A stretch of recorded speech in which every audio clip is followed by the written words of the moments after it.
యథా మాం ప్రపద్యంతే తాంస్తథైవ భజామ్యహం మమ వర్త్మానువర్తంతే మనుష్యాః పార్థ సర్వశః. పార్థ, భక్తులు నన్ను సేవించిన రీతికి అనుగుణంగా నేను వారిని అనుగ్రహిస్తాను. మనుషులందరూ వివిధ రీతులలో నా మార్గాన్ని అనుసరిస్తారు.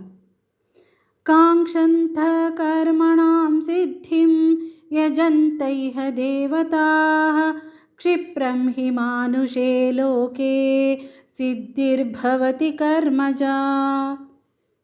ఈ లోకాన కర్మఫలాలు ఆశించువారు ఇతర దేవతలను పూజిస్తారు.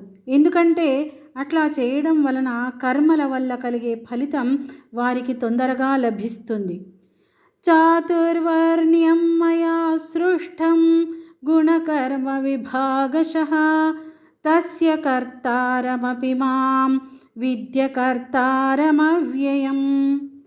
బ్రాహ్మణ, క్షత్రియ, వైశ్య, శూద్ర వర్ణముల వారిని వారి గుణకర్మలను అనుసరించి వేరువేరుగా సృష్టించాను.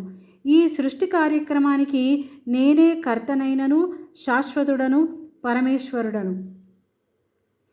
న మాం కర్మాణి లింపంతి న మే కర్మ ఫలే స్పృహ ఇతి మాం యోభిజానాతి కర్మభిర్న సబధ్యతే. నాకు కర్మఫలాలపై ఆసక్తి లేదు, కావున కర్మలు నన్నంటవు. ఈ విధంగా నా తత్వాన్ని తెలిసిన వారు కర్మబద్ధులు కారు. ఏవం జ్ఞాత్వా కృతం కర్మ పూర్వైరపి ముముక్షుభిః కురు కర్మైవ తస్మాత్ త్వం పూర్వైః పూర్వతరం కృతం.